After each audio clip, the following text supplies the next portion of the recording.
I care about my body, so I'm acting on it. Day 47 of walking for an hour around different neighborhoods in the city of Chicago, and today we're in Little Italy.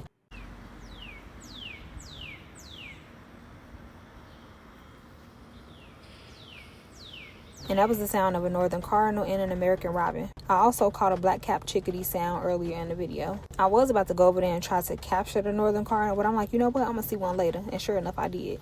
But Little Italy is also sometimes referred to as University Village, and they're both part of the near West Side community area. Italians began arriving in Chicago in the 1850s, along with Greeks and Jews in this area. Italian immigration accelerated in the late 19th and early 20th century. And hold on, because I gotta let y'all know, Mimi's is my favorite black-owned restaurant in the city. My favorite. And we haven't captured a library in a while, so make sure y'all hit up y'all local library. They have a ton of resources for the freeski. And I never knew about this museum. Turns out they opened in April of this year, so I'll be sure to visit them soon. And as I was walking, I kept running into this lady who was speed walking. I said, I love to see that. Keep pushing, girl, one step at a time.